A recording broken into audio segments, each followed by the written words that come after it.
আশার মেজাজ গরম, তার বাহিনীরে ডাক দিয়া কয়, দেখছো আমার সামনে আমি রুমের বাদশা, আমার সামনে দাঁড়াইয়া আমারে রুমের কুকুর বলে ডাকছে, আমি এটা বরদাস্ত করতে পারলাম না। এদের ইমানের কত পাওয়ার আমি এটা দীক্ষা দিব। এই বাদশার তার বাহিনীদেরকে বলল, সবগুলারে তোমরা লকাবে ঢুকাও। আব্দুল্লাহ বিন হুযাফারে বলল, এই লোকটারে জেলখানায় রাখবা, পানিও দিবা না, খাবারও দিবা না, দেখি কতদিন থাকতে পারে। আবার ডাক্তার লাগাইছে, যদি দেখো অবস্থা বেশি খারাপ, মরে যায় এমন অবস্থা মরে জানাই। এক সপ্তাহ পর্যন্ত নবীর সাহাবীকে পানি দেয় নাই গো, এক সপ্তাহ পর্যন্ত খাবার দেয় নাই, পানি নাই, খাবার নাই, জেলখানার ভিতরে খাবারও নাই, পানিও নাই।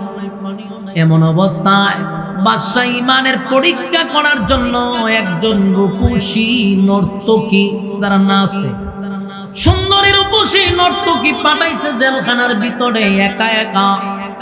মহিলারে বলছে, তুমি এমন অঙ্গ ভঙ্গি করবা যেন তোমার প্রতি সে আসক্ত হয়। ওই নারী নর্তকী বহু পুরুষকে সে আনন্দ দিচ্ছে। এটার ভিতরে ঢুকিয়া সাহাবীর সামনে অর্ধলঙ্গ হইয়া নর্তকীর মতো নাচে, ইশারা ইঙ্গিত দিয়া তার প্রতি আকৃষ্ট করতে চায়। বহু চেষ্টা করে এই নর্তকী বাদশার সামনে কয়, কার কাছে পাঠাইলেন? এটাতে পুরুষ আমার সন্দেহ হয়। সুবহানাল্লাহ, বাড়ি দিয়ে হবে কেন? পারে আগে তো সাইতো না আমার ভাই, আমি যে এত কিছু করলাম, এই লোকটা তো পুরুষ হিসাবে আমার দিকে একবার তাকায়া দেখতো, দেখার পরে তার ফিলিংস আসতো। তখন ঠিক ওই একটা বারো আমার দিকে তাকাইলো না, মাথা যে নিচের দিকে রাখলো। কত চেষ্টা করলাম, এই লোক আমার দিকে তাকাইলই না। সুবহানাল্লাহ, ইমানের পরীক্ষা, ইমানের পরীক্ষা। আর আমরা যদি সুন্দর কোন নারী দিকে ছায়া হই যে আল্লাহর নিয়ামত বলি না, ফতুয়া দেয় ভাই আল্লাহর নিয়ামত দেখো, চিন্তা করেন কত বড় মাথা ভাতলা। হ্যাঁ, তোরে কি সব নিয়ামত দেখবার কথা কইছে? কোনটি মাথা ভাতলা দি আল্লাহ কয়, ইমানের পরীক্ষা না নিয়ে কবরে নিব না। বাদশা সাহাবীর পরীক্ষা নিচ্ছে, নর্তকী ফেল। বাদশার আরো রাগ উঠছে, খাওয়ান দিস না, শরীরে শক্তি কমে যাবে। এক সপ্তাহ দানা নাই, পানি নাই, জেলখানার ভিতরে রাখছে। হঠাৎ করে একদিন ডাক্তার আইছে, আয়া দেহে উনি মাটির সঙ্গে পড়ে আছে, কথা আর বলতে পারতেছে। দৌড়াইয়া বাদশার কাছে গিয়া কয়, বাদশা লক্ষণ খুব খারাপ। বলে কি হয়েছে? বলে এখন যদি আপনি খাবার না দেন, পানি না দেন, মারা যাবে। বাদশা বলে ঠিক আছে, এবার তারে খানা দাও। শুকরের মাংস আর মদ, পানির বদলা কি মদ, আর মাংস হইলো শুকর। যে শুকরের মাংস নিয়ে যাও আর মদ নিয়ে যাও। পেটের খিদায় মানুষ যা পায় তা খায়। কথা হয়, আমরার মতো হুজুরের কাছে আসলে আমরা কমু, জান বাঁচানো ফরজ, ঠিক না? কত তো আছে, আমরা কমু জান বাঁচানি। এখন বাচ্চা তখন হলো ফরজ, শুকুর না কুকুর দিকে না, খা জনগণের খাও, খা বাচ্চা লো। আগে বাঁচলেন না, এরপরে ফতুয়া তো আমরা রেডি রাখতাম, বাচ্চা তখন ফরজ। শুকুরের মাংস নিয়ে আসছে, কিন্তু ডাক্তার রে বলছে খানা কিন্তু দিবি, আগে বলে দিবি যেটাতে শুকুরের মাংস ওইটাতে মদ, পানির বদলে। আব্দুল্লাহর সামনে যখন খাবার নিয়ে গেল, এক সপ্তাহ ধরে খাবার নাই, পেটে প্রচন্ড খিদার কারণে দাঁড়াইতে পারে না, বসতে পারে না।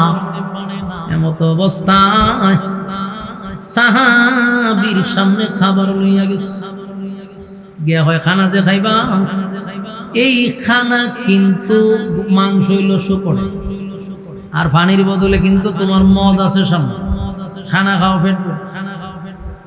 আব্দুল্লাহ বিন হুযাফা শারীরিক দুর্বল, না খাওয়ার কারণে শরীরে দুর্বলতা আছে। কথা হয় না দি?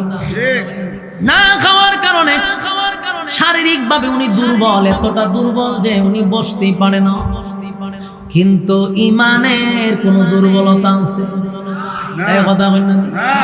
ইমানের কোন দুর্বলতা নাই গো, ইমানের কোন দুর্বলতা তো নাই। যেই মাত্র বলছে এখানে শূকরের মাংস, এখানে মদ, শরীরে কোনো শক্তি নাই, কিন্তু উনি ওই অবস্থায় বলল, এই লাল চামড়া কুত্তাগুলি শুন, মরে গেলেও কোনদিন এই খাবারের দিকে আমি চোখ তুলেও তাকাবো না। এগুলা কি নিবি না লাথি মেরে ভালাই দেব? সুবহানাল্লাহ বাড়ি। ডাক্তার আশ্চর্য হয়ে গেল, যেই লোকটা বিছানায় শুয়েছিল, খুব কষ্ট করে তারে বসাইছে, শরীরে কিছুই নেই, পেট আর পিঠ গিয়ে এক জায়গায় লেগে গেছে, শরীরের মধ্যে কোনো শক্তি নাই, কিন্তু এই পাওয়ারটা কোথায় পাইল যে লাথিতে ভালাই দিতে? এটারে ভাই ইমানের পাওয়ার। বলো এটা কি পাওয়ার? ইমানের পাওয়ার, ইমানের পাওয়ার। সাহাবায়ে কেরামদের মধ্যে সবচেয়ে বড় অস্ত্র ছিল তাদের ইমানের পাওয়ার ছিল। কথা হয় ইমানের পাওয়ার দিয়ে যুদ্ধ করছে রে, অস্ত্রের বলে যুদ্ধ করে নাই। আবু জাহিল্লা তো ছিল সবচেয়ে বড় নেতা, ঠিক না? 1000 বাহিনী লইয়া যে গেছিল, এটার সেনাপতি ছিল আবু জাহিল্লা। অহংকার ছিল বেশি, তাকব্বুরি ছিল বেশি, পাওয়ার ছিল বেশি, যে আমার সৈন্য আছে। আল্লাহ হয় তুই পাওয়ার লইয়া গেছ, অহংকার লইয়া গেছ। তাই আবু জাহেলের জীবনী পড়া দেখবেন, তারে যে হত্যা করছে কোন বালেক ছেলে না, নাবালক 2টা বাচ্চা তারে কুবাসান্দুর মতো কুবাইছে, গিরাগারায় কুবাইছে। কত বছরের বাচ্চা জানেন? 11 আর 12 বছর। মাআজ আর মুআজ। অথচ বড় বড় সাহাবীদের তরবারি দিয়া আল্লাহ তারে ধ্বংস করে নাই। এমন 2 সাহাবীরে দিয়া তারে সাইজ করছে যারা বালেগী হয় না। কেন জানেননি? কারণ সে অহংকার নিয়ে ঢুকছিল, তাকব্বুরি দেখাইছে। আমার সৈন্যবাহিনী 1000, মুহাম্মদের মাত্র 300, এরা গরিব, এদের কাপড় নাই, এদের অস্ত্র নাই। আমার কত অস্ত্র, কত বাহিনী, কিন্তু আল্লাহ আবু জাহিল্লা রে নাবালক 2টা বাচ্চা দিয়া সাইজ করছে জনমের মতো।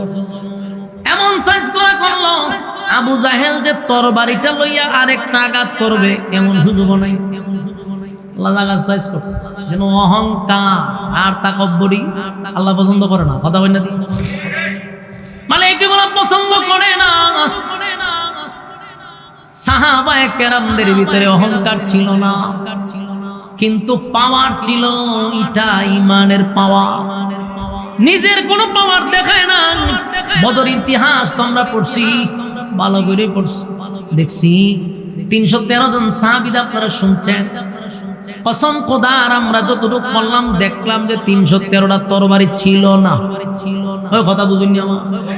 313 জন সাহাবী তোমরা শুনছেন, যুদ্ধে অংশগ্রহণ করছে, কিন্তু জানেননি 313টা তরবারি ছিলই না। কোন সাহাবীদের হাতে ছিল খেজুরের ডাল, কোন সাহাবীদের হাতে ডালও নাই। 1000 অশ্ব বাহিনীর সঙ্গে কেমনে রে আল্লাহ বিজয় দিল? শুধুমাত্র ইমানি পাওয়া। রোমের বাদশা, ওই ডাক্তার রোমের বাদশার কাছে গিয়ে কয়, বাদশা কার কাছে পাঠাইলেন? 1 সপ্তাহ ধরে তার খাবার নাই, ফেনো পানি নাই, লোকটা মাটির সঙ্গে মিশে গেছে। তারে কোন রকম বসাইলাম, উঠাইলাম, কিন্তু আশ্চর্যের ব্যাপার, আমি যখন তারে বললাম এটাতে শূকরের মাংস, এখানে মদ, এই লোকটার যে সুতার থেকে শক্তি আসলো, আশ্চর্য হয়ে গেলাম। এমন ভাবে রাগান্বিত হইছে, কইছে লাথি মাইরা খাবার ফালাইয়া দিব। বাদশা কয় তাই নাকি? বলে হ্যাঁ। সর্বনাশের ধরে লইয়া বাদশা আবার মুসলমানের এই বাহিনীটাকে আবার সামনে নিয়ে আসছে। 2 জন লোকের কাঁধে বর করে আব্দুল্লাহ বিন হুযাফারে নিয়ে আসছে। 2 জন লোকের কাঁধে বর করে, উনি আটতে পারেন। যখন 1 সপ্তাহ না খাইলাম না আটতে পারেন না। ও দুপুর খাওয়ান দিলে তুমি মেজাজ গরম হয়ে যাবে, প্লেট মেট গলে বাইরে ভেঙে গেল। কথা ঠিক নেই? আমরা মাঝে মধ্যে আওয়াজ শুনি আশেপাশের থেকে, ঠাস টুস বাড়ি, আমি কিতা বড় কিছু শুরু হচ্ছে, খাওয়ান দিতে দেরি করছে, প্লেট মেট বাইরে ভেঙে গেল। দুপুরের খানা যদি একটু দেরি হয় মেজাজ কেমন কেটকিটা। আর রোজার সময়, ইফতারির সময়টার দিকে একটা মেজাজ কাটে, ঠিক নেই? কারণ সারাদিন উপাস, মেজাজ খুব করা। আর 1 সপ্তাহ ধরে পানিও নাই, খাবারও নাই, এদিকে আর ওইটা দাঁড়াইতে পারবো, দাঁড়াইতে পারে না। দুইজন মানুষের কাঁধে বর পড়ে বাদশার সামনে দাঁড়ায়। বাদশা কয় মিয়া পেটও খাবার নাই, আবার তেজ তো কমছে না, খাবার দিলাম খাইতা তোমরা না আছে জান বাজানি পড়ো কত তো রেডি। আল্লাহ না কইছে জান বাজানি ফরজ দিলে খাইয়া লইতা। আমার যুবক ভাইরা তাহলে একটু খেয়াল করে দেখেন, পেটে খাবার নাই, শরীরটা বড় দুর্বল, কিন্তু ঈমানের পাওয়ারটা কি কমলো? কথা কই না দি, ঈমানের পাওয়ার কমে না, ঈমানের বড় পাওয়ার, ঈমানের পাওয়ার কমে নাই। বাদশা কয় মিয়া পেটে খাবার নাই, শরীরে শক্তি নাই, কিন্তু বাবার তো তোমার কমছে না। বাবার কমলো না কা? কি ব্যাপার, তুমি কি আমার প্রস্তাবে রাজি? ওই বাদশা আবার আনছো। আমি যে আগে প্রস্তাব দিছিলাম, প্রস্তাবে যদি রাজি হও এখনো সুযোগ আছে, এখনো সুযোগ আছে। আমার প্রস্তাবে রাজি হইলে তোমার সাথী সঙ্গী সবাইরে আমি ছেড়ে দিব, তোমারে আমি সুস্থ করে তুলব, রাজত্বের অর্ধেক দিব, আমার মেয়ের বিবাহ দিব। এখনো কি তুমি আমার প্রস্তাবে রাজি হইবা? বাদশা মনে করছে পেটে খাবার নাই, প্রচন্ড টর্চারিং শুরু হয়েছে। কিন্তু আব্দুল্লাহ বিন উযাবা বলেন, এ রোমের কুত্তা, তুই যদি আমারে এর থেকে কঠিনতম শাস্তি দেস, মৃত্যুদণ্ড দেস, তারপরও একটা সেকেন্ডের জন্য তোর প্রস্তাব আমি কেন আমার কোন সাহাবীরা মানবে না? আমার ঈমান আছে, ঈমানের জন্য আমরা জীবন দিব রে, ঈমানের জন্য জীবন দিব, কিন্তু আমরা ঈমান দিব না। সুবহানাল্লাহ কি পারে? ঈমানের জন্য জীবন দিব কিন্তু ঈমান দিব না, ঈমান দিব না, ঈমান দিব না। বাদশার মেজাজ আর গরম হয়ে, বাদশা তার বাহিনীদেরকে বলল, বিশাল একটা ডেস্কিয়া তৈল গরম কর, তেল দাও। আপনারা যেভাবে মাছ বাজি করার জন্য এটা কিতা করুন, খড়াই করিনি, খড়াইয়ের মধ্যে তেল গরম করে, বেশি গরম হওয়ার পরে মাছটা ছাড়ে। ঠিক ওই জালেম বাদশা বিশাল ডেকচির মধ্যে তেল গরম করা শুরু করছে। এত গরম করছে যে একটা মানুষ ছেড়ে দিলে 1 মিনিটেই বাজি হয়ে যাবে। বাদশার সামনে তেল গরম। বাদশা বলে, আব্দুল্লাহ, এখনো তোমারে আমি সুযোগ দিলাম রে, চিন্তা করো তোমার এতগুলা সাথী সবগুলার আমি মেরে ফেলবো, সবগুলার আমি হত্যা করবো তেলে ফালাইয়া। এখনো কি তুমি আমার প্রস্তাবে রাজি? ওই আব্দুল্লাহ তুতু নিক্ষেপ করছে, তোর এমন প্রস্তাব আমি তুতু মারি। কিতা বুঝলেন? ঈমানের পাওয়ার, ঈমানের পাওয়ার মূল কথা হলো তারা তো দুনিয়া দুনিয়া ক্ষণস্থায়ী চায় না, এরা চায় যেইটা আর শুরু আছে শেষ নাই, সেই পরকালের রাজত্ব চাই। আল্লাহ বলেন, আমিনু কামা আমানান নাস, ওই মানুষদের মতো ঈমান আনো তারা সাহাবায়ে কেরাম ঈমান আনছে, ঈমানের পরীক্ষা দিছে।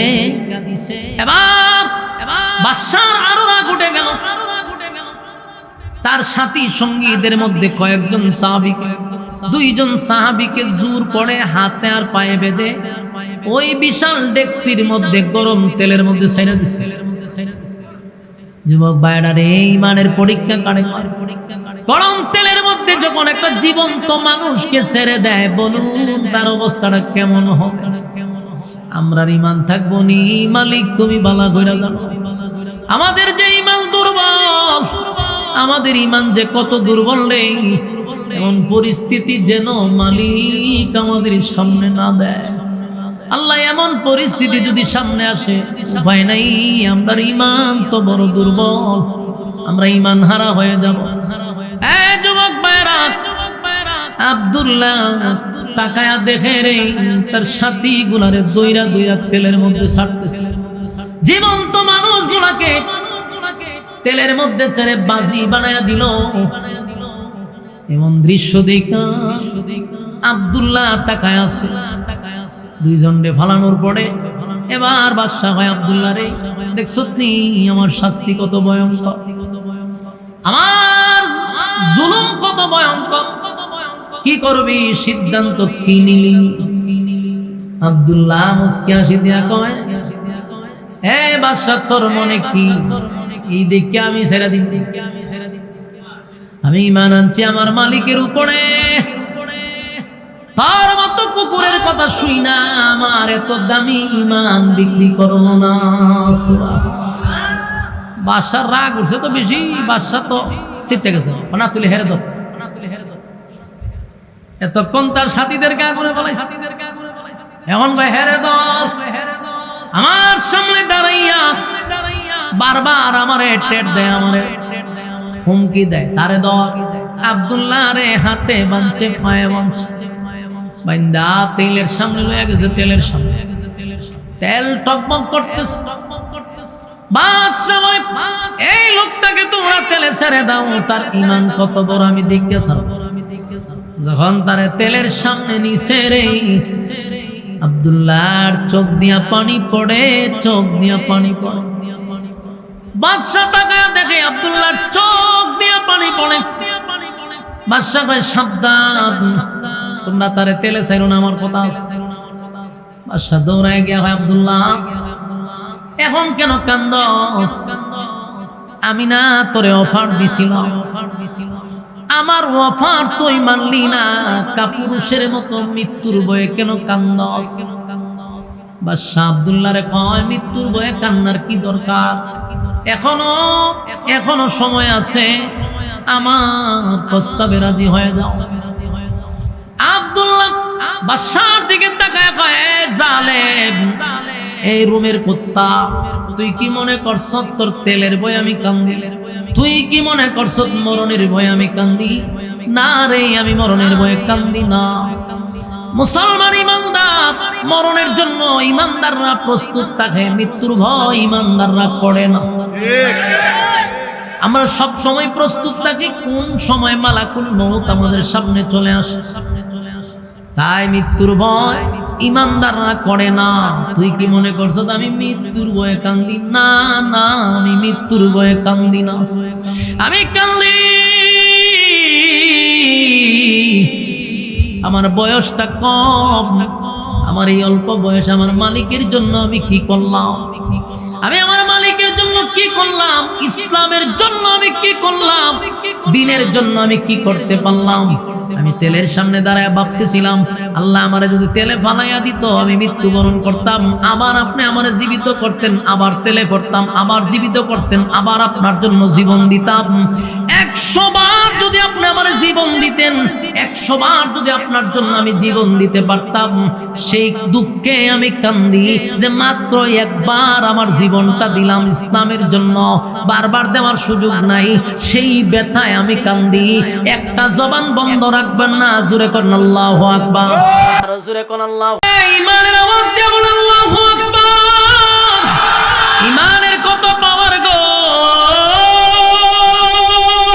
ঈমানের কত পাওয়ার, ঈমানের কত পাওয়ার, ঈমানের কত পাওয়ার।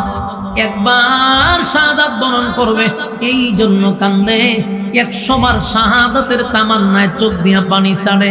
আল্লাহ আপনি 100 বার জীবন দেন, 100 বার আপনার জন্য আমি জীবন দিয়া দেই, এই কারণে কান্দেই। বাদশা চিন্তা করলো, সর্বনাশ, আমি যদি তার এখন তেলে ফালাইয়া হত্যা করি, সে জিতে যাবে, আমি বাদশাই তো হেরে যাব। বাদশা কয়, তারে আর তেল ফালাইলে লাগবে না, নিয়ে আমার বাদশা আমার ডাক দেয়া হয়, আব্দুল্লাহ রে, ঈমানের এত পাওয়ার, 100 বার মৃত্যু চায়, তাহলে আমি যদি এখন তারে তেলে ফালাই, সে জিতে যাবে, আমি বাদশাহ হেরে যাব। বাদশা হারতে রাজি না, তারে তেলে ফালানো যাবে না। ছাড়বো কেমনে, খালাস করবো কেমনে, জামিন দিব কেমনে? একটা কথা তো হয়ে যাবেন দিতে। বাদশা কোনো জিনিস তো গায়ে পায় না, কারণ যেটাই কয় সেটাই সে মেনে নেয়। মরতে চায়, মরতেও রাজি, আমিও করবো। বাদশা শেষ পর্যন্ত হয়, তোমারে ছেড়ে দিতে পারি একটা শর্তে। বলে কি? বলে তুমি আমার কপালে যদি একটা চুমা দাও, আমি এর বিনিময়ে তোমারে তোমার সাথী সঙ্গীদেরকে আমি ছেড়ে দিব। সুবহানাল্লাহ। আব্দুল্লাহ বিন উযাবা বলেন, চিন্তা করে দেখলেন আমার একটা চুমা যদিও সে কাফের, কিন্তু একটা চুমার বিনিময়ে যদি আমার নবীর এতগুলা সাহাবীর জীবন বেঁচে যায়, এই দিকটা শুধু খেয়াল করে বেঈমানের কপালে চুমা দিয়া অসংখ্য সাহাবীদেরকে জামিন করছে। সুবহানাল্লাহ। আমার যুবক ভাইয়েরা, আমিনু কামা আমানান নাস। এই জন্যই তো আমার আল্লাহ বলেন ঈমান আনো রে ওই মানুষদের মতো। ওই মানুষ কারা গো? ওই মানুষ তো সাহাবায়ে কেরাম, যারা ঈমানের জন্য পরীক্ষা দিছে, যারা ঈমানের জন্য উত্তীর্ণ হইছে। এক আশুগঞ্জের ভাইয়েরা, দিলের কান লাগায় কথাগুলি শুনেন। খালি ছটপট ছটপট ছটপট করতেছেন বাড়ি যেতে। কত রাত ঘুমান, একটু সময় না হয় এখানে বসে কথা শুনলেন। শয়তান তো প্রতিদিন আপনারে গুতাইতে গুতাইতে আপনারে এই মজলিস থেকে বাইর করে। আজকে না হয় একটা দিন দিনের কথা শোনার জন্য ধৈর্য নিয়ে একটু সময় বসা যাইব। হুজুর আসার আগ পর্যন্ত, আমাদের মহাসচিব আসার আগ পর্যন্ত আমার তো চালাইতে হইব, ঠিক নেই? হুজুর আসলেই আমি ছেড়ে দিব। আমার ইঙ্গিত দিয়ে হুজুর আয়া বসে। যুবক ভাইরা, আল্লাহ কিন্তু বলেন আমিনু কামা আমানান নাস, বলুন ঈমান আনো ওই মানুষদের মতো। তাহলে এতক্ষণ শুনলাম ওই মানুষ বলতে কারা? কই ওয়াজ করতা? সারা রাত ওয়াজ করলাম। জুলেহারে নিয়া সোহালে আর ওই জিগে হুজুর জুলেহা বেটা নামি নি তো লক্ষণ তুই রমরে ভাই। হ্যাঁ বলুন, আমিনু কামা আমানান নাস এর ব্যাখ্যা আল্লাহ কারে বুঝাইছে? সাহাবায়ে কেরামদেরকে বুঝাইছে। শুধু তাই না, বলছে যারা ঈমানের পরীক্ষায় উত্তীর্ণ হয়েছে তারা। বেশিরভাগ ঈমানের পাস করছে কেনা? সাহাবায়ে কেরাম। আবার আমিনু কামা আমানান নাসের ব্যাখ্যা আব্দুল্লাহ বিন তামির হতে পারে। এই আব্দুল্লাহ বিন তামিরকে জানো?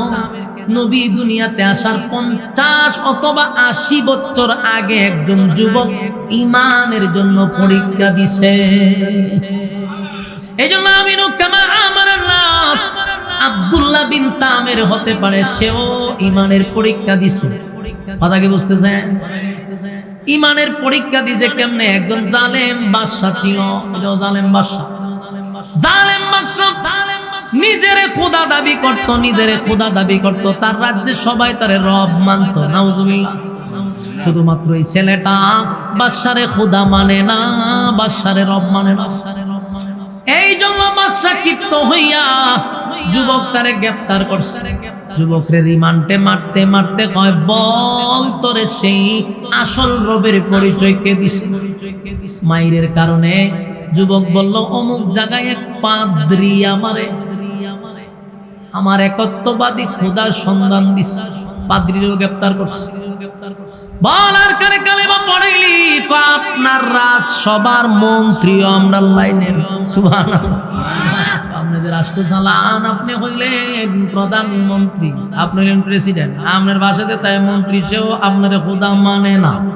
বাদশা হয় আমার মাথাটা দেখে জুতা বাড়ি মাথা। আমি যে রাজ্য চালাই, মন্ত্রী যদি আমার খোদা না মানে, তুই তো আমার কপালে জুতার বাড়ি। ধর মন্ত্রীরে গ্রেফতার করছে। মন্ত্রীরে পাশে বসায়, এখন মন্ত্রী রে তুই না আগে চোখে দেখতি না, হন আমার পয়সা গেছ? আমি চোখে দেখি। কেমনে দেখছ? তোমার রব বালা করছে। হ্যাঁ মন্ত্রী, তুই না চোখে দেখতি না? বলে আমার রব আমার চোখ ভালো করে দিছে। সেদিন থেকে আমার রবের উপরে ঈমান আনছি। তুই যে খোদা না, তুই যে মাথা বাতলা বাট পারায় বালা করে বুঝছি। হ্যাঁ তুই খোদা না, খোদা হওয়ার কোন অ্যাঙ্গেলে তোরে খোদা মানা যায় না। যিনি রব উনি চিরঞ্জীব, ধরে হয় না? যিনি রব তার কি মরণ আছে? যিনি রব তার মরণ নাই। তিনি কারো কাছ থেকে জন্ম নেয় না, তিনি কাউরে জন্ম দেয় না। কথা ঠিক? এই বাদশা, তুই তো জন্ম নিছ, তুই আবার জন্ম দিছ, তো তোর মরণও আছে। তুই খাস, তুই ঘুমাস, এত ঘুমাস, এত খাওয়ন খাস, এত কিছু করস। তুই কেমনে খোদা হইছ? কোন অ্যাঙ্গেল থেকে তুই খোদা হস? বাসাবাই দেখছ তুই কেমন খারাপ লাগে? আমার বেতন নিয়ে চলস, আমার রাজ্যে থাকো, আমার এই খোদা মানুষ না? বলে না, তোরে কোনো অ্যাঙ্গেলে খোদা মানা যায় না। যিনি রব তিনি বলছেন উনি জন্ম দেয় না, জন্ম নেয় না।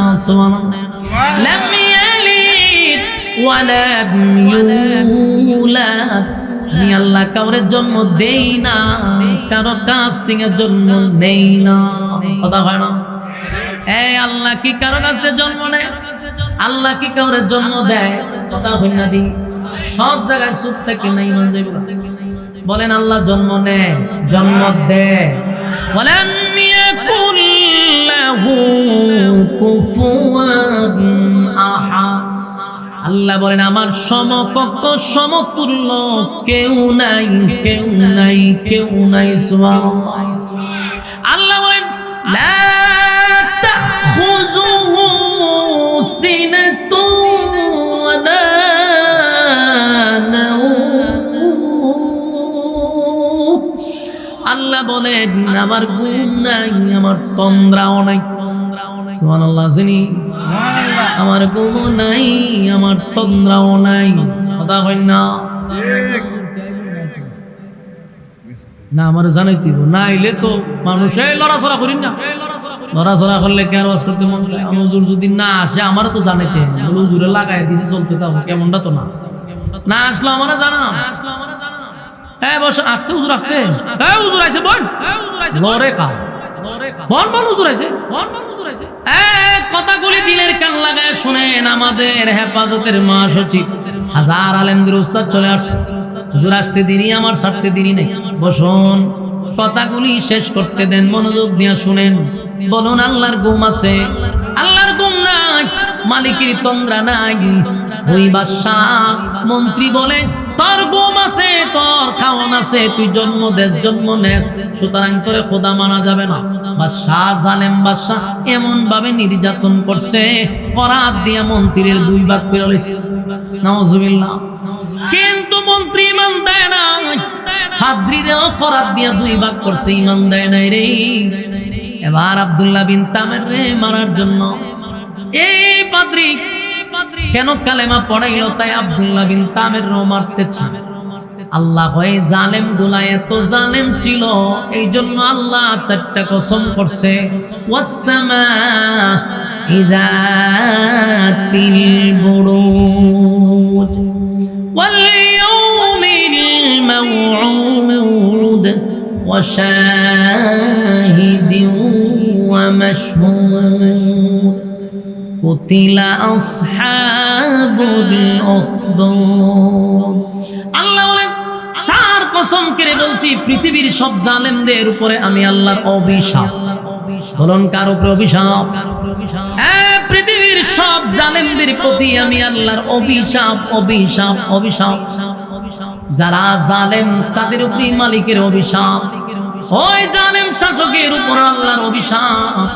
আব্দুল্লাহ বিন তামের রে হত্যা করার জন্য বাদশাহ বহু রকম চেষ্টা করলো, পাহাড়ের উঁচু টিলায় দাঁড় করাইলো, সেখান থেকে ধাক্কা মারার জন্য।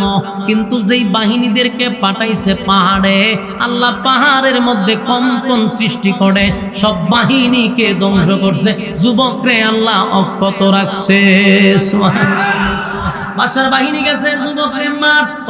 বলুন যুবক কি মরছে না বাহিনী মরছে? সব বাহিনীকে আল্লাহ আযাব দিয়া ধ্বংস করে দিল, কিন্তু যুবককে আল্লাহ হেফাজত করলো রে।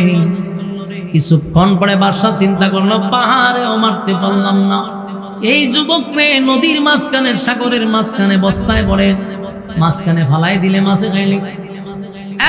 বাহিনী দিয়া সাগরের মাঝখানে যুবককে নিয়ে গেছে মারার জন্য।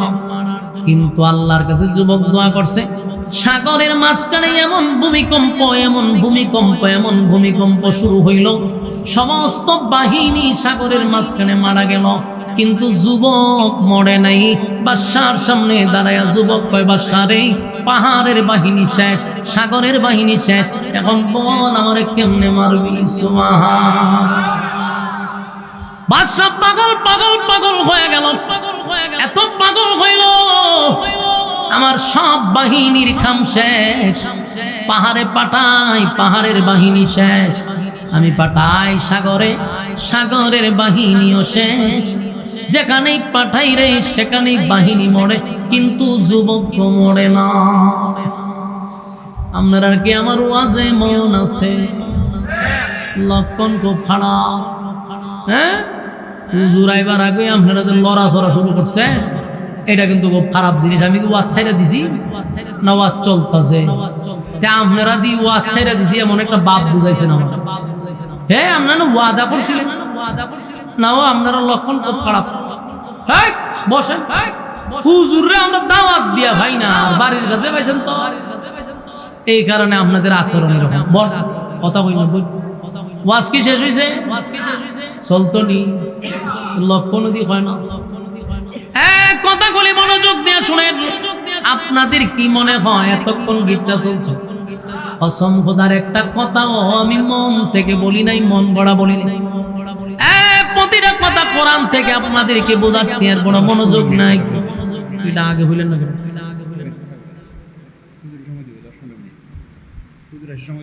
কিন্তু কইতিব না, আপনারা গাড়ি না সব মনে হচ্ছে হুজুর আইছে। হ্যাঁ এটা কইতিব না, তখন বন্ধ 15 মিনিট। ওয়াজ চলতো নি, ছেড়ে দিতাম। বল হুজুর আইতেছে। والسماء ذات البروج واليوم الموعود وشاهد ومشهود। চারটা কসম।